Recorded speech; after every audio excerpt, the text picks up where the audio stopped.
studio abo miye thuolo mondo mi onyiswa ni nyinge nga en laktar molonye weche mage en wuod kanye kaito wadonje twak achiel kachiel machiegni daktari bang ndalo mathoth e penj laktar. Erokamano Ruth, amor kendo mar chopo ka odiochieng' ma kawuono mondo atudra kod joneno ka watwak e program mar penj laktar. Nyinga Ken Otieno, ja Homa Bay, Kochia in particular. Sani to antie Nairobi ka, ane hospital mar Upper Hill Medical Center. Kama ane ni jotuoga. An gilony e thieth mag fuond, leche kod hinyruok mabiro mopogore opogore manyalo bedo kaluwore gi masira kod moko mabiro wachni ka ng'ato nigi tabu mag obwongo, mag neurological disorders. Koro yo machie kanyalo wacho gi dhok ma wagunda ni an physiotherapist. Kamano. Erokamano nya physiotherapy thothne oganda wanyalo wacho ni samoro ne na ruecho kamano kende koso physiotherapy dhi matuto kalo ruecho kende mapile pile ma wawinjo gani. Ng'eny ji paro ni physiotherapy en ruecho. Ruecho no nyalo bedo achiel kuom gigo ma physiotherapist timo, to ken ruecho pase. En thieth ma waluongo ni soft tissue manipulations, kaluwore gi condition kata tuo ma ng'ato ni godo. Leche seche moko nyalo jony to dwaro ariya, to kinyal rieyo ka kimulo del. Koro mano ng'ato nyalo paro ni en ruecho, to ken ruecho pase. Koro waluonge ni soft tissue manipulations. Koro manipulations opogore opogore. Nitiere deep tissue manipulations, soft tissue manipulations, and then they also manipulation, mobilizations. Koro inyalo mobilize a joint, inyalo mobilize muscles. Koro mago ema ng'ato nyalo paro ni en ruecho. But chutho physiotherapy en olach, gigo mwatimo e physiotherapy ng'eny. Kopogore gi ma dhano paro kata maneno ni ruecho no, watimo gigo modhuro. Kwa chakore kuom nyathi monyuol, nyaka ng'ato hige monyalo dago e ngima e piny kae, moluongo ni geriatric physiotherapy, kod wan gi pediatric physiotherapy. Kod kidieny ka kidieny nitiere gigo mopogore opogore mwatimo. Kamano. Kawuono Dr. Ken madwa ni mondo mi watwa kata topic midwa ni wawuoye. Odhi mana kod kar weche mag physiotherapy, to wadwa ni mondo mi wang'iane weche mag chong. Kora dwa ni mondo mi kete yo makare. Thoro wach wa odiochieng' ma kawuono. Thoro wach odiochieng' ma kawuono wada wuoye kuom gino mwaluongo ni post operative knee rehabilitation. Tiende ni thieth ma luwo bero kata loko chong. Nikech seche moko wabedo gi tabu mopogore opogore del, fuonde wabedo gi tabu, leche bedo gi tabu, to moro nyalo yudo ni in gi fuon ma osekethore ma onge gima inyalo timne kopogore gi loke. Koro chong moloki dwaro ga thieth be, nikech seche moko ng'ato nyalo paro ni kosedhi oneno orthopedic doctor to koro otieko. Ok onyalo wacho ni otieko, ma seche moko bo wacho ni ler mar kata success mar surgery kata loko chong luwore gi gino ma physiotherapist otimo. Orthopedic doctor nyalo loko chong e yono makare, to yudo ka okiluwe gi thieth mawinjore mag physiotherapy. Kasi duoge yudo ka koro orach molo kaka ne entie cha, daktari otimo tije to okimiye thieth mowinjore maluwo bero kata yengono. Koro wada puonjore kuom gino mwaluongo ni post rehabilitation, post operative rehabilitation. To ko wach rehabilitation, physiotherapist achiel kuom gino watimo ga physiotherapy kod rehabilitation. Koro rehabilitation en duoko gino mosekethore wang'e kata machiegni kod kaka ne entiere chon. Koro miyo ka in gi chong matiyo, okethore, otimne bero, oloke, koro mondo mi waduoki kuma ne entiere cha, mano mwaluongo ni rehabilitation. Koro wada wuoyo kuom gima iluongo ni rehabilitation mar chong. Kamano. Ampani amor mokalo gi twagni nikech yudo ka thoth ne ng'ato wacho ni kosedhi e bero to woni tijni orumo gi kanyo. Diere moro ne watimo chenro moro Dr. Ken mane timo hip joint replacement. Tiende ni en chogo mar bam mane oketho okethore, nyalo bedo arthritis kata tuoche mopogore opogore manyalo mako chogo. Tiyudo ni ka ng'ato osewuok ok ong'eyo ni onego bed ni otimo nang'o. Ka aye kama physiotherapist kaka un bire mondo mi ngimani odoge wang'e kaka yande entiere. Kawuono waketo maino e chonge, loko chogo mar chong kaachiel kod rehabilitation mar chogo mar chong pono nono lok ne ng'ato. Kapok wadonjo matut, wadwa ng'iyo chong kaka chal, leche mantiere, fuoni mantiere kaachiel kod choke mantiere, kata wadonje twak achiel kachiel. Erokamano. Ka wang'iyo picha kae, aparo ni ma watemo ng'iso e yono machiek gima chong en. Chong en achiel kuom fuon go moting'o gigo mang'eny kendo mopogore opogore. Maseche moko be kwanyalo wacho ni ng'ato nigi tabu mar chong, kopo ni ok ong'iyo malong'o to ok nyal ng'eyo ni en ang'o, nikech chong ni oting'o gigo mang'eny. Koro en a complex joint.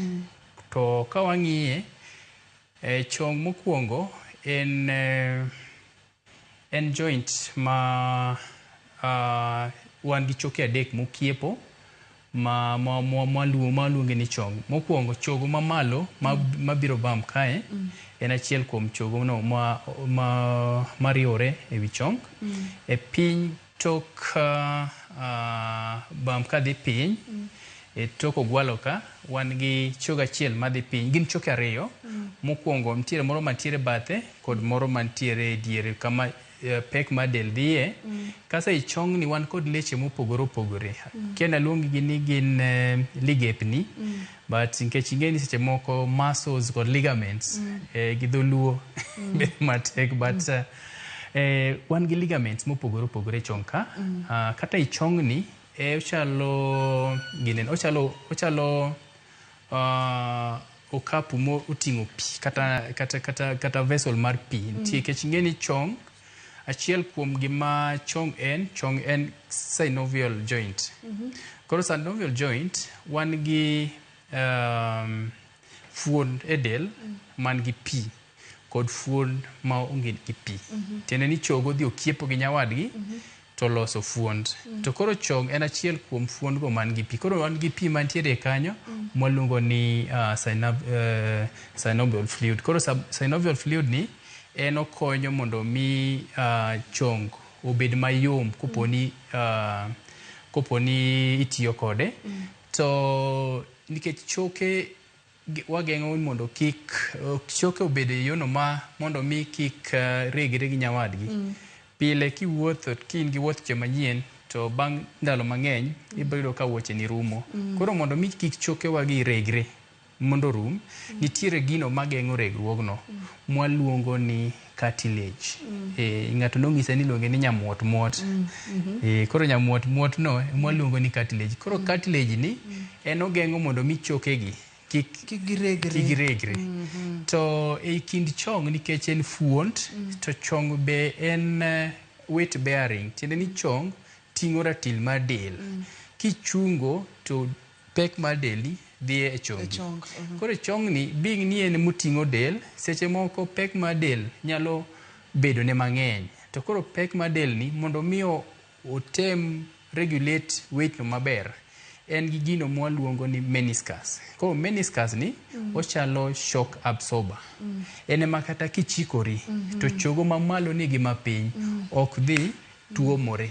Koro gino mageng'o mondo mi kik tuomre mwaluongo ni meniscus. Koro meniscus ni gin ariyo. Nitiere mabedo gi bathe nyaiye koni kod nitiere mabedo gi oko. Koro waluongo ni medial kod lateral. Koro mago to koro tam watiyo godo ko wada ng'eyo ni to mane man gi tabu. Kasto ei chong kae be wan gi wachini ligaments. Ligaments gi ema keto chong bedo motegno. Nikech chogo gi chogo ok oriwore. To gino makete mondo mi obed motegno gin ligepni momake e bethege. Bathe ma iye wan gi ligament, bathe ma oko wan gi ligament. Kato ei chunye be iye be wan gi ligaments go, ligepni go momake mondo mi koponi idolo tiendi to tiendi ok dhi oko. Koro mago te loso chong.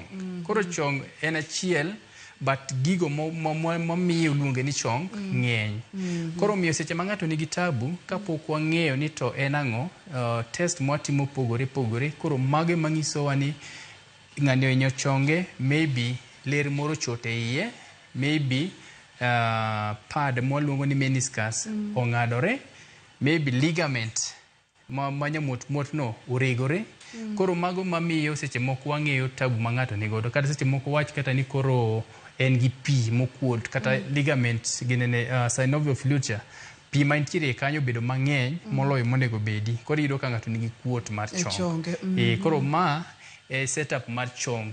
E yo mamalo kucho wan gi leche mamiyo inyalo dolo tiendi kata rieyo mwaluongo ni quadriceps, mag koro nying mag lechego. Quadriceps gin leche 4 mokale wi chong kae, to kende e chong kae king'iyo wan gi chogo mantiere wiye ka mwaluongo ni patella, nyapong tielo. Koro nyapong tielo ni otudore kod leche mantiere wi chong ka kata wi bam kae. Tiende ni koponi nitiere gi yom moro wi bam ni ka, chances ni nyalo bedo gi tabu e chongi ni malo. Koro leche gi ka gin gi tabu to chong be bedo gi tabu. Koro mae kaka chonge to tabu mabiro luwore gi mane man tabu kamano. Kari nyalo nena choge kamano to en gik mang'eny moket kanyakla ma bende moro ka moro nitiere gi tije ma kapono ni achiel ok odhi maber to chogni duto te nyalo bedo kod chandruok. Wadwa ni waketane kata wang'e ni gigo manyalo miyo chong hinyore ma ang' ter ng'ato e bero ma ang' dwa ni mondo mi olok chok chong.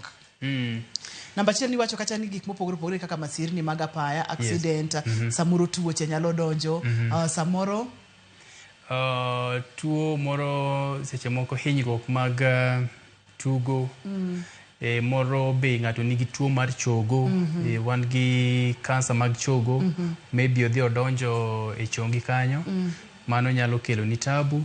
Moro maybe infection, odhi obede i chongno, koro ketho gik mantiere i chong kanyo, mano be nyalo kelo tabu. Koro gik mang'eny manyalo kelo tabu e chong, to koro luwore gi test motim mang'iso ni to en ang'o makelo tabu no. Koro thieth mitimo bro luwore gi tabu mantiere. Kanyo mathoro ga bedo kod bero kata surgery mar chogo mar chong ma ang' wadwar mondo mi physiotherapist odonje mondo mi rehabilitation otimre e yo makare. Githoro bedo choke mage nikech aneno kimulo ka choke ma gin choke ariyo madongo, adek, wan ki ligepe. Koro gima timore gi chong, yino manyalo miyo ng'ato bed gi bero, kaso bero ni to luwore gi the extent of damage, tende ni okethore yo mane. Bero, wan gi bero ma itimo ne ligepe, mwaluongo ni arthroscopy. Kata nitiere procedure mitimo mwaluongo ni arthroscopy, ka ng'ato nigi maybe meniscus mwaneno kanyo no obedo gi barore, kata ligepe go moko barore, wanyalo timne arthroscopy. To koro ni replacement titimo ne chogo wuon. Chogo mamalo mar bam, mwaluongo ni femur, koponi en gi tabu, kod chogo mapiny magiriwore godo, mwaluongo ni tibia. Koponi gin gi tabu, titimo ne chongno bero. To gino manyalo miyo tim bero, achiel kuomgi, kaka nawacho, seche moko ng'ato nyalo bedo gi rem mosekalo ndalo mang'eny. To rem ni osetemo thieth moro amora to kone ka dhine maber. To king'iyo iyudo ka chogo odhi obedo makoro kethore ma okiepo gi nyawadgi. But achiel kuom gino maduong' mamiyo timo ga replacement en arthritis. Arthritis kosedhi e kiwango makoro ok nyal thiedh gi yor yath kata yor ruecho, titimo ne replacement. Koro kwang'iyo picha kae, tiyudo ka chogo ma kochacha, mago koro choke. Koro chogo mamalo kod chogo mapiny, iyudo ka gino mwaluongo ni nyamuot, cartilage, en e yo maber. To nyamuot ni ema konyo chogo kik riwre gi chogo. Nikech ing'e ni chogo koriwre gi chogo, to gibiro regore, to mano nyalo kelo rem mang'eny. Nikech ing'e ni mano en gima seche moko thiedho pok oyud yo minyal thiedhe godo. But nitiere new technology mitem ti godo ma ichuo yath gi plasma to dhi loso cartilage but pod ok gine ahinya, pod ok ochak ti kode ahinya, pod iteme.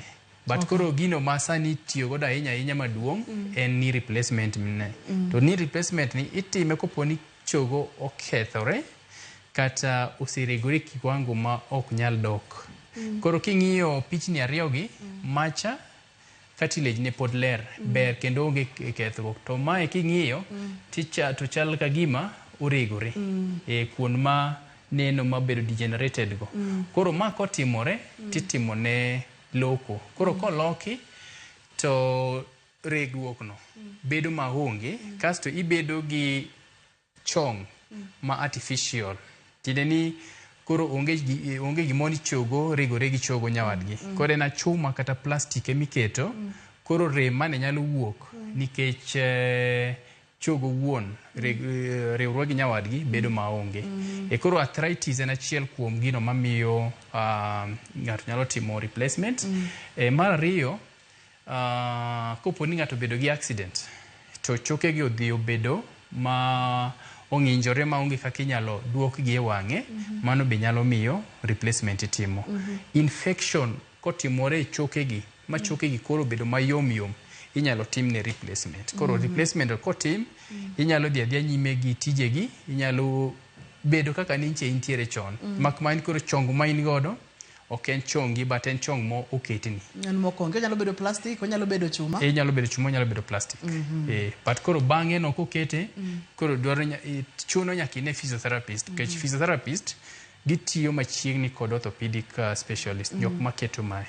Kamano. Akwayo Dr. Kenny wakawie yueyo mondo mi waduogi. Ka waduogo to koro waneno ni jatuo osedhi ma osetima bero ma ogol kata kanena cartilage no mologi plastic kata oloke gi chuma. Ere kaka koro in kaka Dr. Kenny physiotherapist ibo konye mondo mi ngimane odhi nyime e yo makare. Yena wakawe yueyo wamake mana gi kanyo. Kik dhi mabor, kik isudi kidenyi mar ariyo ni ma kore chunye okadwa nubai kata matin.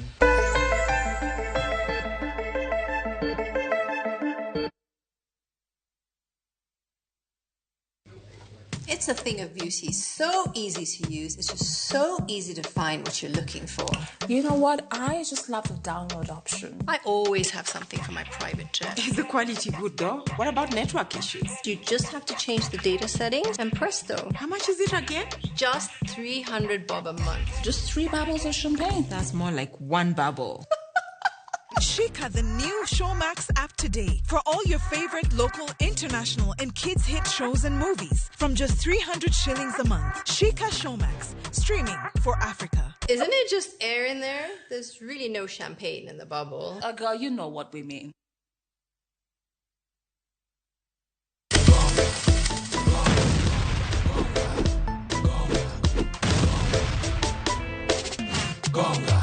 Gonga ushinde chapa in seconds. Ni simple. Ingia gonga.com, register, deposit, wekelea stake yako na ugonge mamili. Game sasa iko in your hands. Cheza na pesi yako. Cash out winnings at your own time.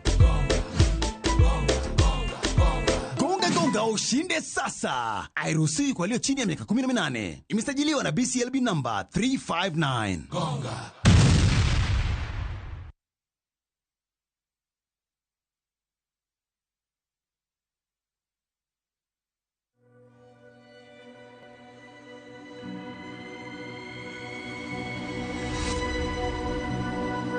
People come to me and they say they get discomfort when they have ice cream. Can you imagine that? Avoiding having cold ice cream. Sensodyne gives you long-lasting protections against sensitivity. And people come in and they're like, oh, it works. I can have ice cream and I'm not in any discomfort. I recommend Sensodyne because it works. It's brilliant.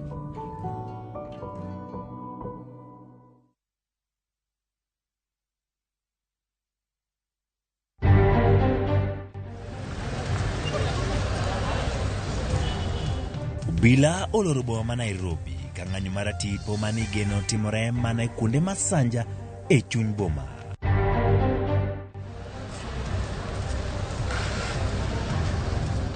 Lweny mapacho kae ne okwore apaya ma boma ma Nairobi kaka yo achiel mar thiro ng'anyo manogen ni biro timore kawuono. It is lack of respect for the Deputy President to do a press briefing after the president. Let him resign from this administration. Jotelo mowuok e kaunti ma Garissa osiem jalup jatend piny Rigathi Gachagua e weche mane owacho ni jataa tije mar okwach kech Nurdin Haji ogwe tao.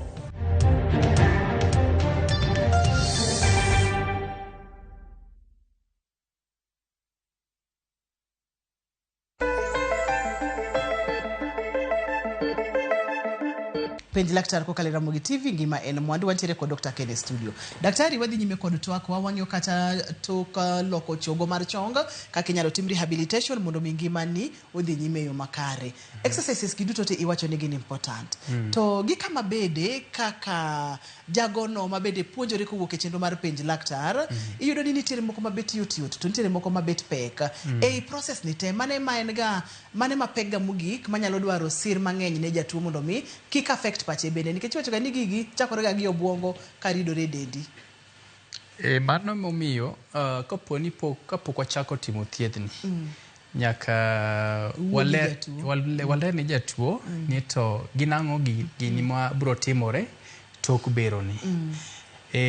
Mano kitimo to jatuo bedo gi ikruok makare e obwongo ne ong'eyo ni tok ma biro timo.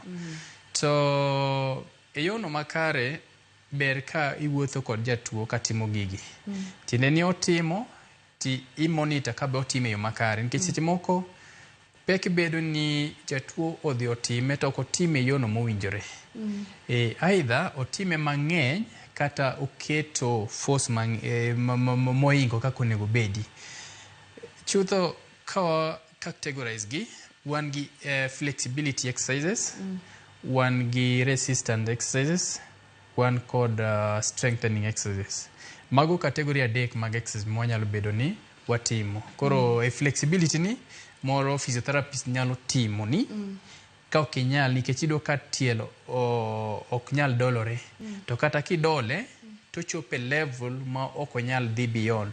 Koro inyalo sirone mondo tem dhi toke kama ok onyal no. Koro gino pek bedo ga e sami chake. E wik achiel ariyo ema seche moko pek nyalo bedo nikech mana rem. To toke no ka flexibility obedo maber to koro nyalo timo modongo e yono makare.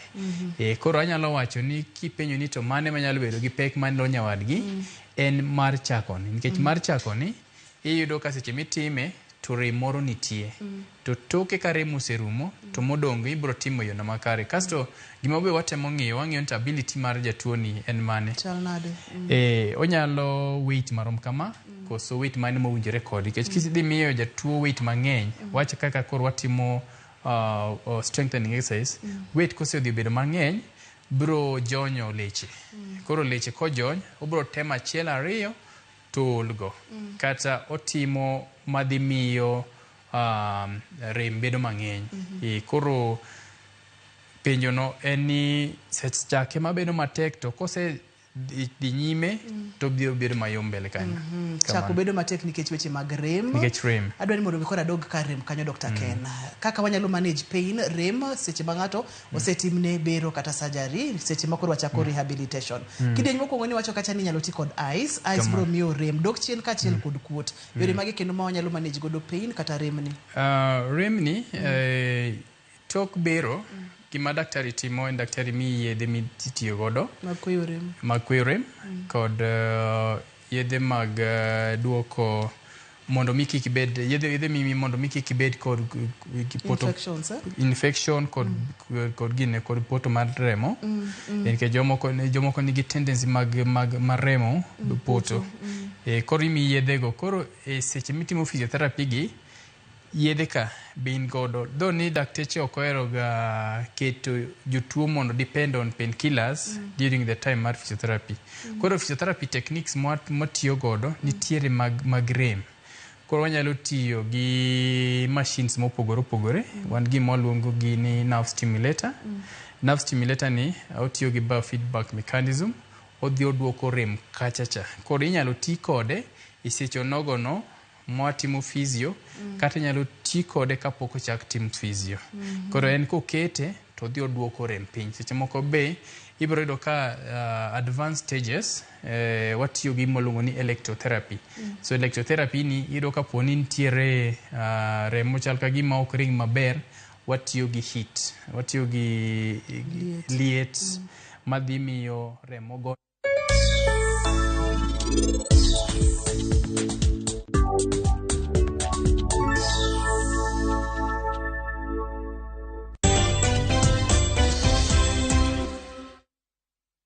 In situations of emergency or disaster. Subsection 3 says, whenever the defense forces are deployed pursuant to subsection 1, the Inspector General of Police Service shall be the responsible for the control and overall superintendence of the operation. We now turn to Regulation 34 of support regulation, and I think that is not necessary for now. Then we go now to my understanding of those provisions. From my reading of the above provisions, it is clear there are two possible ways or situations that may necessitate the deployment of the military to support the National Police Service. The first situation is what is provided for under Article 241B of the Constitution, which deals with emergency situations or disasters. The second situation is what is provided for under Article 241C, which covers unrest and instability. In the two scenarios, there are prescribed procedures to be followed. The first scenario, which deals with situations of emergency or disaster, the military can be deployed to be followed by a report that is to be given to Parliament. In the second scenario, which pertains unrest and instability on any part of Kenya, there must be prior approval of Parliament before the deployment.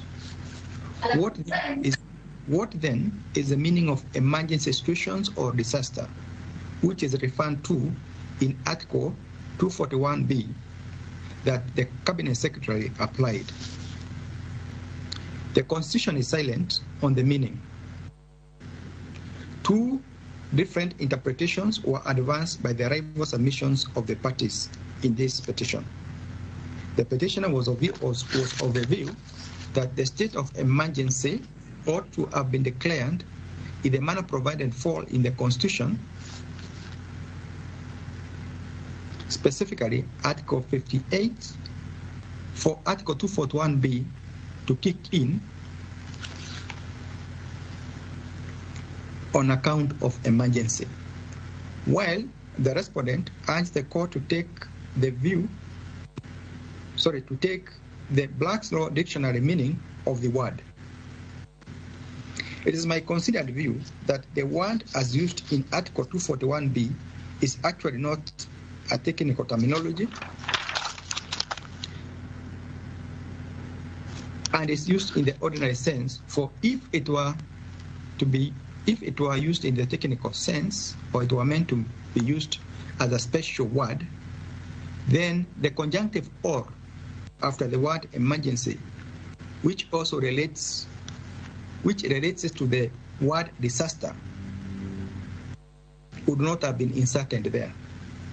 The fact that the framers of the Constitution used a different word to describe the situations that may call for such deployment shows that they did not intend to give the ones any special meaning, as is used elsewhere in the Constitution, where certain specific procedures associated with them applies. It certainly does not mean or have the meaning of a state of emergency as used. It is used in the sense as used in the Constitution. That one should take the ordinary English meaning, which under the Oxford English Dictionary 11th edition means serious, unexpected, and potentially dangerous situation requiring immediate action. Listening to the respondents, especially the second, third, and fourth respondent, they argued and the court to take judicial notice that indeed what necessitated the quick action of deployment of the military was when Parliament building, a critical national government institution, as well as a symbol of democratic governance, and the office of the Chief Justice were vandalized after the demonstrators overpowered the police and descended on the key government institutions. Such an occurrence, coming from supposedly peaceful demonstrators, would fit within the definition of serious, unexpected, and potentially dangerous situation requiring immediate action. For who would have anticipated that a peaceful protest would take such a turn and result in a serious breach of security of that magnitude? This court today is faced with two competing constitutional values: the need to protect the life and property, preserve peace and order and public safety, and the need to uphold and protect the open public expression by citizenry in a democratic state. The court must uphold the right of the individual citizens to assemble, demonstrate, and picket under Article 37 of the Constitution, but it must also be conscious of the fact that if expressed in a dangerous manner that endangers peace, order, and public safety, that can cause substantial harm that cannot certainly be within the prescribed boundaries of expression.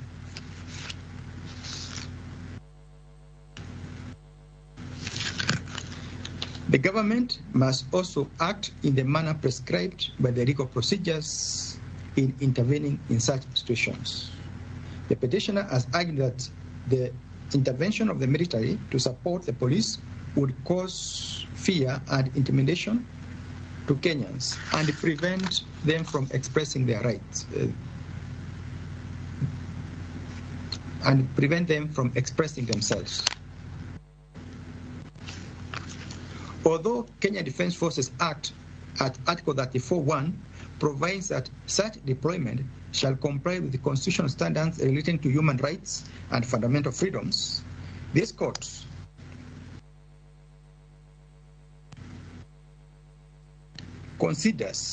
does not consider the petitioner's fear to be an idle contention.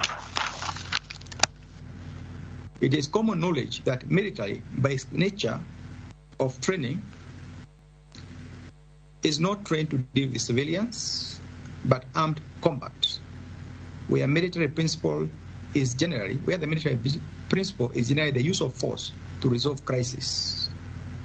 I would therefore agree with the petitioner that deploying the military in a blanket manner without defining the scope or nature of the intervention, the duration of such intervention, is a dangerous trend that can bring about militarization of the country, which is antithetical to the enjoyment of rights and freedoms. This would muzzle civilian population. This will muzzle show like in a spread.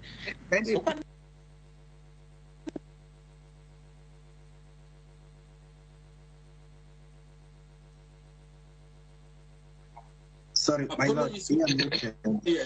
Judge, you're muted. You're muted, Judge. You're muted.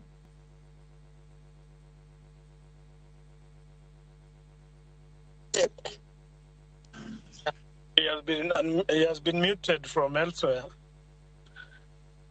He's struggling to unmute himself. Amezima camera. The court assistant, please help.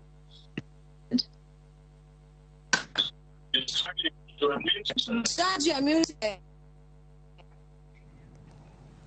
That is the High Court ruling from Judge Lawrence.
Hello, confirm you can hear me, councils? Sorry. Yes, we can hear you. Judge, you're muted. We can't hear you. You're muted. So, Okay, sorry. So we still seem to be having a technical challenge when people trying to unmute because the session is full. So what we're going to do, we're going to close the session and rejoin kindly. The same link. The same link. All of us. Yeah, everyone. I'm going to close the session, then we rejoin so that the judge can be able to address us.